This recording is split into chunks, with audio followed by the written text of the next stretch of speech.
Olá, turma do 8º ano. Estamos aqui para mais uma videoaula. Né?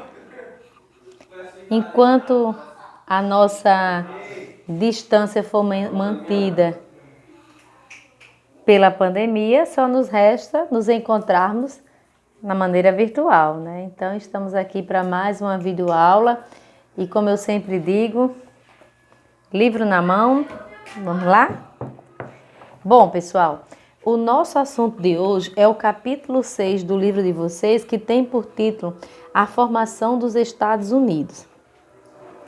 Nesse capítulo, que se inicia na página 89, nós já devemos começar a pensar o que é tão importante dos Estados Unidos a ponto de fazer com que tenhamos que aprender sobre a sua formação. Ok? Então, essa é a nossa primeira indagação, né? Na imagem do livro, na página 99, a gente vê logo uma imagem que representa uma tribo indígena, juntamente com os norte-americanos, e aí a gente vai percebendo que a forma de representar essas tribos é bem diferente das formas encontradas para representar as nossas tribos aqui da América do Sul, né? Isso porque a América inglesa, a parte norte da nossa América, né, podemos chamar os estadunidenses, os norte-americanos, né, ou a América do Norte, ela tem uma marca muito profunda na colonização de povoamento, né? O que é essa colonização de povoamento? Quando nós estamos estudando a questão da Revolução Industrial, o processo na Inglaterra fazia com que as pessoas procurassem ou se adaptar à nova forma da indústria ou buscar outras formas de se manter no poder, né? Utilizar manter-se no poder, que eu digo assim, manter-se com a sua economia, com a sua vida ativa, né? Com todo esse contexto. Então, essas pessoas que não se identificaram de imediato com esse modelo da indústria, eles foram tomando decisões de partir para a colônia britânica. E essa colônia britânica é a parte norte da América. Por quê? Lá na descoberta da América, nós tivemos a divisão do continente entre os espanhóis e os portugueses com o Tratado de Tordesilhas, né? Então, essa parte sul aqui, ela vai ficando toda comandada por esses dois países e um pouquinho da França com a sua invasão. Mas a parte norte, ela acaba sendo povoada exclusivamente pelos ingleses. Mas a diferença se dá porque essa colônia, ela não é colônia de exploração, como é a nossa. A nossa colônia, ela era uma colônia que todo português vinha aqui, tirava e levava para Portugal. A colônia da Inglaterra era uma colônia de povoamento. Então, eles vinham para cá com essa ideia formada de que eles viriam para ficar, para povoar, recomeçar a sua vida. E quem são essas pessoas? Muitas das vezes, os puritanos, que estão fugindo da perseguição religiosa justamente após a Reforma Protestante, esse grupo de puritanos. Um outro grupo são os burgueses, que também fugindo aí do certo controle comercial da Inglaterra, mas a sua maioria se dá com os puritanos, né? Então, essa nova religião, alicerçada pelas ideias de Lutero, é esse grande grupo que vai trazer para a América uma nova leva de pessoas que vêm não para explorar, e sim para fazer da América a sua nova casa, seu recomeço de vida. Esse é o grande diferencial em relação à América do Norte e à América do Sul. Daí, então, essas pessoas buscaram, então, desenvolver esse seu novo continente, porque eles iam viver lá. Eles não pretendiam passar as férias e retornarem. Então, se eles vinham para viver nesse lugar, esse lugar tem que ser o melhor lugar, um lugar habitável tão bom quanto o lugar onde eles viviam antes. Daí então muda todo o contexto e a organização desse grupo de pessoas a levar essa parte do continente a ser tão próspera, certo? Então, essa é a... Mas devemos então lembrar que não foi assim tudo tão fácil de primeira, de forma nenhuma. Na primeira tentativa, os índios, os nativos que ali viviam, não aceitaram de forma nenhuma esse grupo de pessoas. Houve muitas batalhas, muita morte, muita expulsão e eles recuaram. Só na segunda tentativa é que eles conseguem realmente encontrar uma forma de penetrar esse território e vencer essas batalhas e então se fixar. Mas essa economia colonial, quando a gente vê aí na página 92, é uma economia diferente também da nossa. A nossa economia é baseada na exportação e no latifúndio e na monocultura. Exportação, tudo que eu planto, eu vendo. Latifúndio, grande extensão de terra. Monocultura, uma cultura só, um plantio só. Aqui na América é o plantation. E o plantation é o oposto. Minifúndio, pequenas porções de terra. Nem tudo é para vender. Vendemos sim, mas a gente precisa manter um equilíbrio no alimento, um equilíbrio no nosso consumo, né? E uma variedade de produtos. Depois de feito isso, aí sim é que nós vamos criar um comércio triangular. É o que tem na página 93. As 13 colônias, já aí todas organizadas, já prósperas, começam a fazer um comércio chamado de comércio triangular. E por que triangular? No formato de triângulo, o navio vai sair das 13 colônias, né? Vem, cruza o oceano, ele para lá na primeira parte que é na África. Na África ele vai vender seus produtos e produtos vendidos, barquinho sequinho, navio sequinho, enche ele de escravos e traz os escravos para serem vendidos na região de Cuba, Jamaica, Haiti, Porto Rico, naquelas ilhas ali.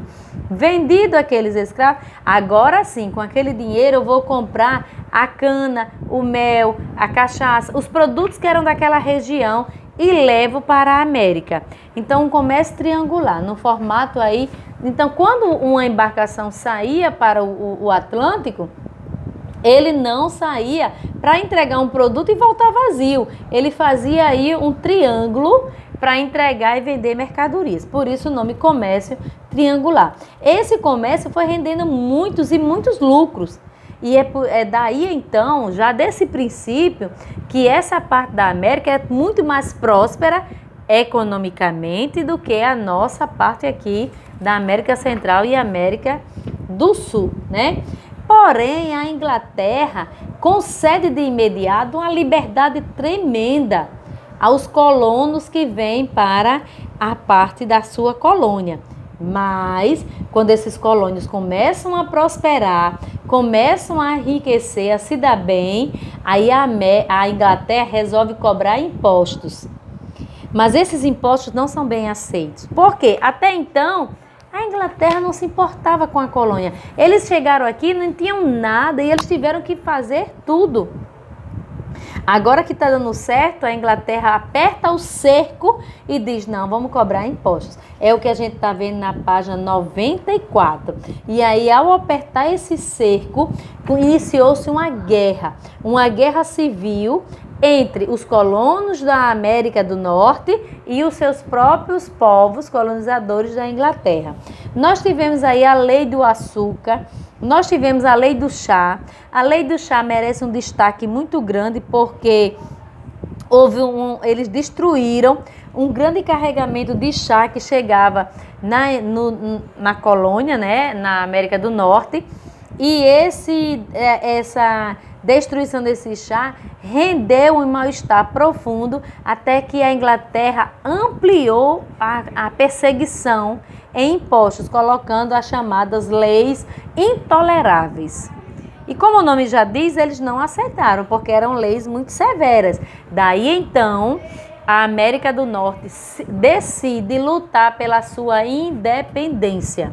E essa independência vai gerar um movimento fortíssimo e um movimento também guerrilheiro. Mas é preciso entender que nem todas as colônias ali partiram para esse acordo de imediato. Entre as próprias colônias havia umas divergências. Por quê? Nas colônias da parte norte, a abolição a escravidão já não existia. Já havia se abolido todos os escravos. Mas na parte sul da própria colônia inglesa, né, do norte da América, existia essa escravidão. E aí, quando se fala de independência, de lutas por direitos, a primeira coisa que você imagina é que todos seremos iguais. Todos seremos iguais.